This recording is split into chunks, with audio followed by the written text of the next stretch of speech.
사람들이 상식적으로 생각할 때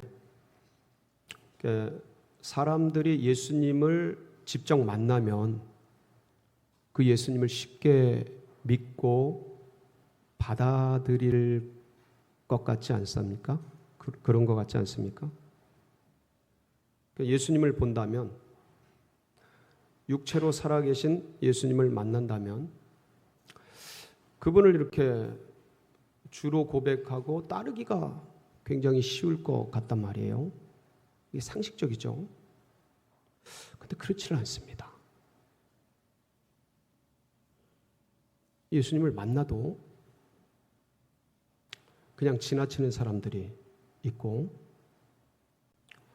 예수님이 베풀어 주신 기적을 경험했는데도 그냥 떠나가는 사람들이 있고, 예수님이 따르라고 권면을 하는데도 거부하고 가는 사람이 있으며, 이것까진 좋은데 오히려 예수님을 만나고 예수님의 기적을 경험하고 보고서 예수님을 핍박하고 반대하고 거역하고 미워하고 죽이려는 사람들도 있습니다. 제가 여러 부류를 설명했는데, 예수님을 믿고 따르는 사람이 많을 것 같습니까? 믿지 않고 거부하는 사람이 많을 것 같습니까? 상식적으로 예수님을 믿고 따를 사람이 많을 것 같은데 결과적으로 그렇지 않습니다. 예나 지금이나 똑같아요. 그런데 예수님을 만난 사람 중에 정직한 영혼들, 진짜 사람들이 정말 주님을 그대로 받아들인 사람들은 예외 없이 예수님을 구주로 영접하고 그분을 하나님으로 믿고 의지하면서 살아가게 됩니다. 아마 여기 계신 분들은 저는 전부 그런 분이라고 믿어 의심치 않습니다. 그렇게 되시기를 축복합니다. 그래서 이렇게 예수님을 제대로 만난 사람들을 이제 오늘날 이르러서 어떻게 표현을 하냐면 인격적으로 주님을 만났다 이렇게 표현합니다. 만난 사람들이 많은데 그 중에서 예수님을 이렇게 나의 구주 나의 하나님으로 받아들인 사람들을 인격적으로 주님을 만났다 이렇게 칭하게 됩니다. 그런데 그렇게 인격적으로 주님을 만난 사람들의 공통적인 특징이 있습니다. 고대로부터 지금까지 변함없이 나타나는 특징들이 있습니다. 그것을 오늘 삭개오를 통해서, 삭개오가 예수님 만나잖아요. 그런 특징들이 드러나는데 그게 뭔지를 같이 이제 살펴볼 겁니다. 세 가지를 살펴볼 거예요. 많습니다, 특징들이. 근데 아주 주요한 세 가지를 살펴볼 것입니다. 그러면 이제 이것을 살펴보면 나는 저런 과정을 거쳤지 하는 그런 분들이 있을 것입니다. 내가 인격적으로 주님을 만났구나. 깊이 감사하시기 바랍니다. 아무나 주는 은혜가 아닙니다. 그분들을 사랑하고 그분들을 귀히 여겨서 하나님께서 놀라운 선물로 그 구원의 은총을 주신 분들입니다. 감사하고 감격하고 주님을 더 깊이 닮아가고 사랑하는, 그리고 나누는, 전하는 그런 생애가 되시기를 축복합니다. 그런데 어떤 분들은 이거는 경험이 안 된 것 같은데 하는 분들이 계실 겁니다. 괜찮습니다. 괜찮아요. 누구나 다 완벽하진 않습니다.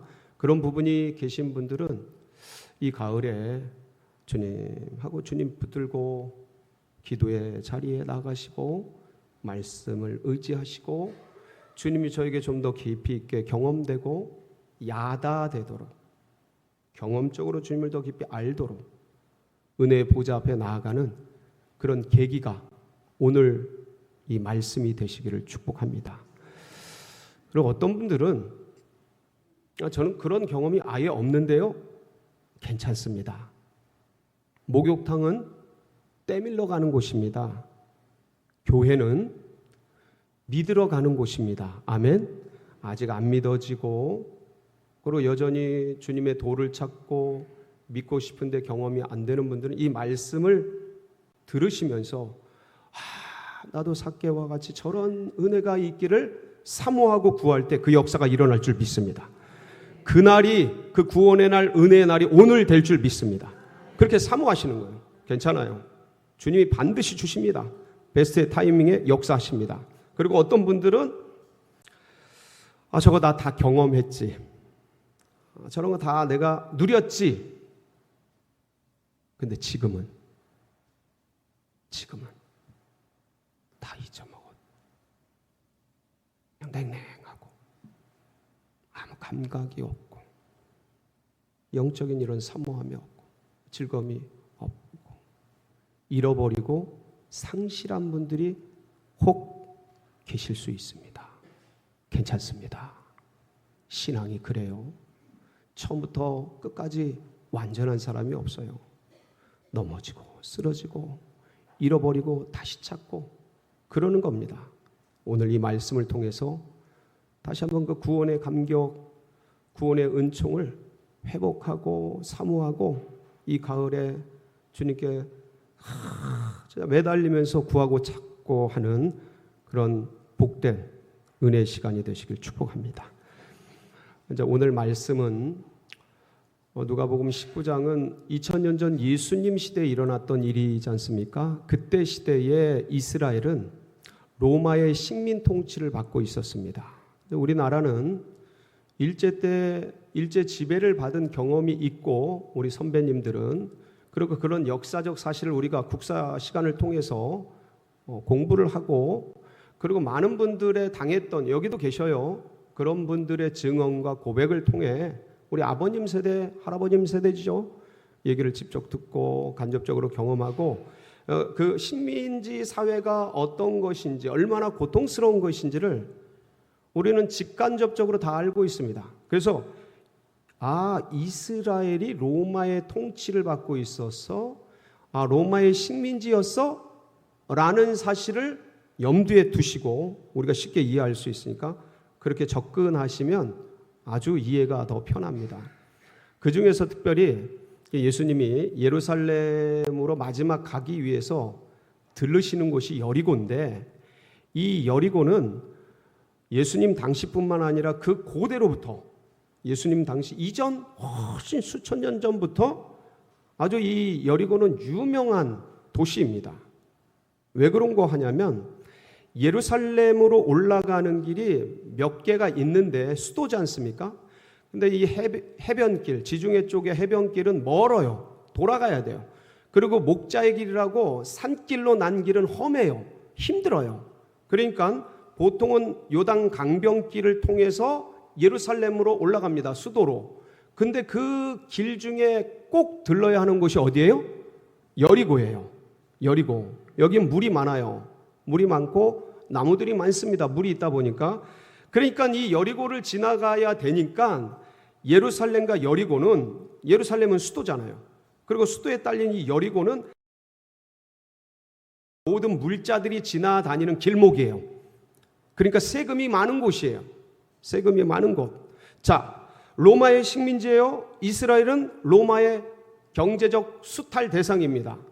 그러니까 로마 사람들이 어떻게 경제적으로 이렇게 갈취를 했냐면 세금 명목으로 경제적 수탈을 자행했는데 그 세금을 걷는 사람을 누구를 시켰냐면 유대인들을 시켰어요.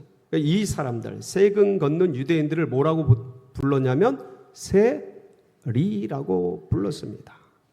자, 이걸 염두에 두고 이제 오늘 말씀에 들어가는 겁니다. 예수님이 예루살렘을 향해 갑니다. 마지막 십자가를 지기 위해 가시는 거예요. 그래서 여리고를 지나가시게 됩니다. 1절이죠. 오늘 본문 같이 보실까요? 시작. 예수께서 여리고로 들어가 지나가시더라. 그런데 그때 이 소문을 들었던 사람이 있습니다. 예수님이 여리고를 지나가신대. 예수님이 우리 동네, 우리 마을에 오신대 라는 이 소문을 들었던 사람 중에 한 사람이 누구냐면 오늘 주인공 삭개오예요. 이 삭개오에 대해서 성경에서는 이렇게 기록을 하고 있습니다. 한번 보시겠습니다. 시작. 삭개오라 이름하는 자가 있으니 세리장이요 또한 부자라. 자, 삭개오의 이름의 뜻이 뭐냐면 정결한 자, 깨끗한 자, 의로운 자라는 뜻입니다. 그렇게 정결하고 깨끗하고 의롭게 이 나라 민족과 하나님 나라를 위해 살기를 바라면서 부모님이 이름을 지어 주셨겠죠. 근데 그는 슬프게도 그 삶의 현장이라는 참 이 우여곡절 속에서 그와 정반대인 사람들에게 매국노라고 불러지고 그렇게 죄인으로 취급되는 세리의 일들을 하게 됐습니다. 근데 세리 중에서도 세리장이 되었어요. 어느 곳에 어떤 계통이든 짱이 된다라는 것은 그냥 되는 일은 아닙니다. 공무원입니다. 비록 사람들에게 욕을 먹는 직이지만 공무원입니다. 로마의 공무원이고, 그래서 이런 직임에서 이런 직계에서 장이 된다라는 것은 그냥 되는 일이 아닙니다. 열심히 남들 쉴 때 놀 때 애를 쓰고 힘을 써야 하는 것이죠. 그 중에서도 어디 도시의 세리장이에요? 여리고의 세리장입니다. 가장 중요한, 제가 금방도 언급을 했습니다. 예루살렘과 여리고는 가장 물자가 많이 지나가는 곳이기 때문에 세금을 자연스럽게 가장 많이 거둘 수 있는 곳이기 때문에 모든 세리들이 원하겠죠. 그 도시를. 그런 만큼 경쟁이 치열한 것이죠. 그러니까 일반 세리직도 힘들 텐데 세리장으로, 지역장으로 거길 간다라는 것은 대단한 실력과 능력과 인맥을 가져야 갈 수 있겠죠. 이 사람은 삭개오는 여리고의 세리장이었습니다. 근데 맨 끝에 어떻게 부연 설명을 하고 있냐면 삭개오라 이름하는 자가 있으니 세리장이요 또한 뭐라고요? 부자였어요. 북이 영화, 세리장, 여리고의 세리장, 명예, 권세. 이 땅에서 원하는 것을 다 손에 쥔 사람이에요. 근데 예수님이 온다는 소식을 듣고 나서 이 삭개오의 마음 가운데 예수님을 보고 싶은 마음이 생겼어요. 여러분, 인생길을 가다가 하나님이 생각나고 예수님이 생각나고 신이 계신 건가 하고 생각이 들 때는 언제냐면 마음이 공허해질 때예요. 인생이라는 게 무엇인가? 어디로부터 와서 어디로 가는가? 부귀영화 명예권세를 다 쥐었는데 남들이 내가 생각해도 성공적인 삶으로 왔는데 내면에 채워지지 않는 공허, 다 가진 것 같은데 아무것도 갖지 못한 외로움, 인생의 무의미, 헛되고 헛된 것 같은 허무가 가슴 속에 밀려올 때 인간은 신을 그리워합니다. 하나님을 향한 마음이 일어나요. 예수님이 보고 싶은 거예요. 얼만큼 보고 싶었을까요? 자신이 인생의 공허를 느끼는 만큼 보고 싶은 거예요. 근데 삭개오는 인생의 허무와 무의미와 공허가 어느 정도 같아요? 달려나가는데 사람들이 너무 많아서 볼 수 없어서 보통 같으면 그냥 포기하고 집으로 돌아올 텐데 그러지 못할 만큼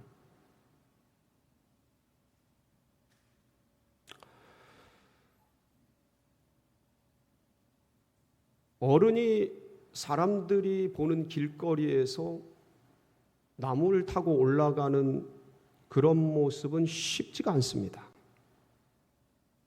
근데 나무를 타고 올라가서 라도 예수님을 한번 봐야겠다 라는 갈급함이 있을 만큼 그렇게 주님이 보고 싶은 거예요. 왜 그러냐면 이 당시에 세리들과 창기들 사이에 어떤 얘기가 돌았냐면 예수님은 세리와 창기의 친구라는 별명이 사람들에게 회자될 만큼 퍼져 있었어요. 이게 무슨 말이냐면 그러니까 유대인들의 종교적 지도자들에게 눈에 가시 같았겠지만 가난하고 헐벗고 창기와 세리들과 그 죄인이라고 취급받는 사람들에게는 그게 굉장히 큰 위로가 됐던 거예요. 마음의 격려가 됐던 거예요. 힘든 삶에 힘이 됐던 거예요. 그러니까 이제 이 삭개오가 주님을 만나고 싶었어요. 뛰어나갔어요. 3절이죠. 같이 한번 보시겠습니다. 시작. 그가 예수께서 어떠한 사람인가 하여 보고자 하되 키가 작고 사람이 많아 할 수 없어. 그러니까 예수께서 보고 싶은데 키가 어때요? 작고. 이게 이제 핸디캡이죠. 키가 마이크로라는 영어 단어로 번역이 됐는데 아주 작아요. 그냥 평균보다 모자란 상태가 아니고 병적인 아주 작음이에요. 그리고 이제 사람이 많아요. 그러니까 이게 장애물들이 있는데 웬만하면 포기할 거예요. 그런데 4절 어떻게 행동합니까? 시작. 앞으로 달려가서 보기 위하여 돌 무화과 나무에 올라가니 이는 예수께서 그리로 지나가시게 되밀어라. 그래서 예수님을 어떻게든 보기 위해서 저 앞에 이쪽에서 이제 요단강 쪽에서 올라오셔서 예루살렘 쪽으로 가니까 그 앞쪽에 돌 무화과 나무 있는 곳으로 이제 가서 있음직한 보기 좋은 곳에 올라가서 기다리고 있습니다. 근데 참 이게 여러분 참 감사한 게 하나님이 우리를 안다라는 게 얼마나 감사한지 보세요. 삭개오는 지금 남들이 알지 못하는 고민이 내적으로 있는 거 아닙니까? 이거는 며느리도 몰라요. 자기 부인, 어떤 부인이 있었는지 기록들은 없어요. 가족, 형제, 자매, 가까이 있는 피부치도 그 인간 내면에 있는 이러한 공백, 허무, 아픔, 사실은 이걸 나누기도 힘들고요. 이걸 알아보기도 힘들어요. 각자가 지고 가는 거예요. 어느 때는 그냥 삶의 분주함 속에 휘말려서 그냥 가기도 하고 어느 때는 그 공허 앞에서 씨름하면서 고민을 하기도 하는데 아무도 몰라요. 얘기를 해도 그냥 그런갑다 하고 듣고 지나치지 그 사람의 그런 내면의 아픔과 외로움과 힘듦과 허물을 누구도 챙겨줄 수가 없어요. 근데 누구는 아셔요. 5절이죠. 같이 보십니다. 시작. 예수께서 그곳에 이르사 쳐다보시고 이르시되 삭개오야 속히 내려오라. 내가 오늘 네 집에 유하여야 하겠다 하시니. 누가 아셔요? 우리 주님이 아십니다. 여러분 인생길을 걸어가고 믿음의 길, 신앙의 길 걸어갈 때도 이런 일이 생겨요. 홀로 던져진 것 같고 광야 같은 인생에 너무 외롭고 힘들고 어렵고 괴롭고 불안하고 벅찰 때 그때 꼭 기억하세요. 누구는 아셔요?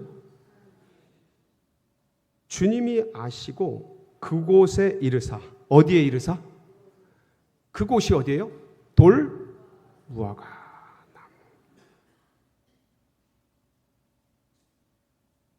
그리고 어떻게 하셔요? 쳐다보시고. 어떻게 하시고요? 이거는 주님이 삭개오가 거기에 있는 것을 아시는 거죠. 주님이 왜 보시겠어요? 삭개오를 보려고 아시는 거예요. 거기에 그렇게 웅크리고 있는 삭개오를 우리를 아셔요. 그 주님이 만나 주십니다. 뭐라 그러셔요? 삭개오야 속히 내려와라. 내가 오늘 네 집에, 이게 무슨 말씀이에요? 내가 너와 교제하고 싶다. 내가 너를 안다. 내가 니네 집에 들어가서 식사를 하고 잠을 자고 너와 함께 하겠다. 아멘. 아마 삭개오는 이때 깜짝 놀랐을 겁니다. 주님이 내 이름을 어떻게 아시지? 너무 놀란 거죠. 내 마음을 어떻게 아시지? 나와 교제하신다. 그러니까 삭개오가, 자 6절 보세요. 시작. 급히 내려와 즐거워하며, 어떻게 하며? 즐거워. 너무 기쁜 거예요. 여러분, 이 기쁨은요, 삭개오가 그동안 인생을 살아오면서 그냥 성공하기 위해서, 돈을 벌기 위해서, 그냥 권력을 차지하기 위해서 몸부림치며 그때마다 얻었던 소득과 재물과 소유와 이것들이 쌓여갈 때 느꼈던 거랑은 근원적으로 다른 기쁨이에요. 세상에선 맛볼 수 없었다. 이 땅의 것들을 쌓으면서 누렸던 그 향락과 일락과 쾌락들은 쌓으면 쌓을수록 공허해요. 맛보면 맛볼수록 허무해요. 너무 괴로워요. 다 쥐었는데 바람을 잡는 것 같아요.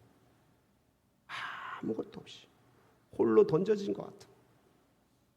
그런데 주님이 이름을 불러주시고 내 집에 유하여야겠다는 말씀을 듣는데 너무 행복합니다. 세상이 줄 수 없는 기쁨과 행복. 자, 이게 어디서 올까요? 이게 어디서 올까요? 주님은 사실은 이렇게 하시고 어떤 말씀을 하셨다는 기록이 없어요. 삭개오에게 이렇게 하시고, 근데 갑자기 이제 삭개오 집에 들어가서 계시는데 삭개오가 뭐라 그래요? 8절을 고백하는 거예요. 8절 시작. 삭개오가 서서 주께 여쭤, 주여 보시옵소서, 내 소유의 절반을 가난한 자들에게 주겠사오며 만일 누구의 것을 속여 빼앗은 일이 있으면 내 갑절이나 갚겠나이다. 이 고백을 하는 거예요. 말씀을 보세요. 사실 주님이 내려와서, 삭개오 내려와서 삭개오의 집에 들어가서 아마도 종들에게 뭘 차리게 했겠죠. 그러면서 가만히 계시는데 삭개오가 서 있다가 주님께 고백을 한 겁니다. 내 소유의 절반을 가난한 자들에게 나눠주겠고 누구의 속을 속여 뺏은 것이 있다면 4배나 갚겠습니다. 그때 주님께서 오늘 이 집에 구원이 이르렀다. 이 삭개오도 아브라함의 자손이름이로다. 내가 잃어버린 자를 찾아 구원하려고 왔다. 그러면서 너무 기뻐하시고 구원을 선포해 주셨어요. 자, 이 삭개오가 주님을 만난 것이죠. 오늘 이 주님을 만난 삭개오를 보면 인격적으로 주님을 만난 사람들이 늘 그 인생 속에서 경험되는 3가지 사실을 우리는 볼 수가 있어요. 첫 번째가 뭐냐면 내 삶에 뭐가 문제가 있다는 것을 깨닫는 겁니다.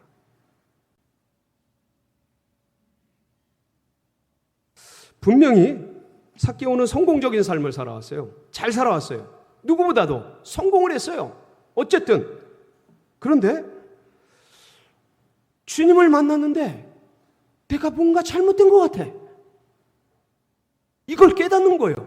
그러니까 부패하고 타락한 인간이 거룩한 하나님을 만날 때 최초로 느끼는 감각이에요. 이거는 누구나 똑같아요. 나는 뭐구나? 죄인이구나. 안 가르쳐줘도 알아요. 그냥 느껴져요. 뭐 잘못 살아왔다. 윤리적으로 도덕적으로 문제가 없어요. 법적으로 하자가 없어요. 상식적으로 세상적으로 오히려 칭찬받고 격려받을 그런 일이에요. 옳은 거죠. 맞는 거죠. 틀림이 없죠. 뭔가 잘못 살아온 것 같은 거예요. 그게 느껴지는 거예요. 그걸 알게 되는 거예요. 그래서 거기로부터 돌이키게 돼요. 이거를 우리는 신앙적인 용어로 뭐라 그래요? 회개라고 합니다. 헬라어로 메타노이아요. 가던 길에서 돌이키다. 사람들의 눈에는 하자가 없어요. 오히려 부러운 삶이죠. 근데 스스로 아는 거예요. 뭔가 잘못됐다. 뭔가 문제가 있다. 누가복음에서 이 베드로가 갈릴리 해변에서 주님을 만나지 않습니까? 깊은 곳에 그물을 내려라. 두 배 만선이 돼요. 거기서 베드로는 뭔가를 느낍니다. 주여, 저는 죄인입니다. 저를 떠나소서. 삭개오가 자신의 삶을 돌이키는 거예요. 자기의 삶이 잘못됐음을 공개적으로 인정하고 돌이킨 거죠. 그러면서 두 번째 특징이 나옵니다. 두 번째 특징은 뭐냐면 주체성의 변화예요. 이 주체성의 변화가 어떤 의미냐면 주체라는 게 나지 않습니까? 주인, 나. 그러니까 내가 내 인생의 주인이었거든요. 왕이었단 말이에요. 그러니까 내가 내 인생을 스스로 이끌어가고 내가 결정하고 내가 원하는 삶을 택해서 그렇게 진행해 가는 인생이에요. 내가 내 상황 속에서 키가 작은 이 핸디캡을 가지고서 사람들과 경쟁을 해서 도무지 이 가난하고 헐벗은 이스라엘에서 좋은 잡을 먹고 살 수 있는 잡을 얻을 수 없는 상황이기 때문에 그래, 세리가 되자. 목숨 걸고 돈을 벌자. 아무도 나를 못 건들 거야. 돈 있고 명예와 권세가 있으면 누구도 나를 무시하지 못할 거야. 그렇게 결정을 하는 거죠. 내 인생의 삶을 결정하고 선택하고 가는 거예요. 그러니까 내가 원하는 삶을 사는 거죠. 내가 하고자 하는 그런 인생을 살아가는 거예요. 다 그렇죠. 그런데 내 인생의 주인이 내가 아닌 것을 아는 거예요. 누가 주인이셔요? 주님이 주인이시죠. 아멘? 8절 말씀을 잘 보세요. 삭개오가 서서 주께 여짜오되 주여 보시옵소서. 누구요? 주여. The Lord.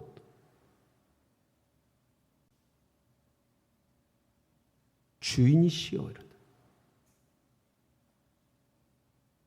내가 원하는 삶을 내 마음대로 살아왔는데 이제는 주님이 내 인생의 뭡니다? 주인이십니다. 주님이 원하는 삶을 살아가겠습니다. 주체가 바뀌는 거예요. 몸뚱이는 똑같은데 주체가 바뀌는 거예요. 나에서 누구로요? 주님으로. 아멘. 세 번째는요. 이게 전부 연속이 돼 있어요. 그래서 뭐가 바뀌냐면 인생관이 바뀌어요. 어디에서 어디로요? 세상에서 성공, 부귀영화, 명예권세, 무병장수 꿈을 꾸면서 그거를 향해 자신의 삶을 전 존재가 그걸 이루어지기 위해서 정말 땀을 흘리며 전진했던 그런 삭개오. 에너지를 거기다 전부 쏟아붓죠. 남들 잘 때 안 자고 남들 쉴 때 안 쉬고 장애 같은 이 인생의 핸디캡이 있으니까 더 많이 분발했겠죠. 그렇게 채찍질하며 스스로 악착같이 일해 오면서 내 인생의 목표는 성공. 이 성공을 위해서 돈을 벌고 명예 권세를 쥐는 것, 이게 이제 인생의 가치고 인생의 목표였지 않겠습니까? 그렇게 해서 뭘 번 거예요? 재산을 벌고 소유를 쌓았겠죠. 오늘 보세요. 주여, 내 재산의 절반을 누구에게 나누어 주겠다고요? 잘 보세요. 가난한 자에게 나누어 주겠습니다. 그리고 누구에게든 토색, 옛날에 이제 번역이 토색이라고 했는데 속여 빼앗은 것이 있다면 몇 배를 갖겠습니다? 4배를 갖겠습니다. 이 선언은 어떤 말씀이에요? 내 재산의 절반을 잘라서 사실 주님 위에 쓰겠습니다. 주님 영광 위에 사용하겠습니다. 얼마나 고상한 일이 많아요. 근데 가난한 자들에게 나눠주겠습니다. 이거 기부잖아요. 그냥 나눠주는 거란 말이에요. 어떤 재단을 설립하는 것도 아니고. 자, 그런데 이 의미는 어떤 의미예요? 돈이 더 이상 제 인생의 목적이 아닙니다라는 공개적인 선언이잖아요. 그동안은 부귀영화 명예 권세가 내 인생의 목표야. 내 인생의 가치야. 내 존재 이유야. 근데 그가 아무 도덕다는 것을 깨닫고 가난한 자들에게 절반을 나누어주고 토색한 것이 있다면 4배를 갖겠습니다. 재산은, 돈은, 이 세상의 물질은 이제 저에게 어떤 의미도 없습니다. 라는 선포이면서 동시에 이것은 주님을 기쁘시게 하는 것이 내 삶의 이유입니다. 할렐루야. 여러분도 그리 되시길 축복합니다. 주님 나라의 영광을 위해 사는 것이 내 인생의 목표입니다. 주님이 주신 교회를 정말 흥황케 하는 것이 내 존재의 이유입니다. 주님이 그렇게 원하시는 하나님 나라가 이 땅에 이루어지기를 사모하면서 달려가는 것이 내 인생의 비전입니다. 그런 선포를 삭개오는 사람들 앞에서 공개적으로 고백을 했던 것이죠. 성도 여러분, 이 가을에 내 삶에는 삭개오가 경험했던 주님을 인격적으로 만난 그 증거가 내 안에 있는가? 주님을 만나면서 내 삶에 회개가 있었는가? 내 잘못된 인생인 것을, 죄인인 것을 깨닫고 고백을 했는가? 주님이 진짜 내 인생의 주인이신가? 주는 그리스도의 살아계신 하나님의 아들이신가? 그렇게 내 삶의 인생의 목적과 목표가 바뀌었는가? 주님 나라 위에, 주님의 교회 위에, 복음 위에 살펴보시고 미진한 부분이 있으면 이 가을 깊이 주님께 더 나아가시고 기도하시고 말씀 붙들고 씨름하면서 주님, 더 깊이 주님을 만나는 복된 그러한 날들 되게 하여 주옵소서. 사모하며 나가는 우리 성도님들 다 되시길 주의 이름으로 축복합니다.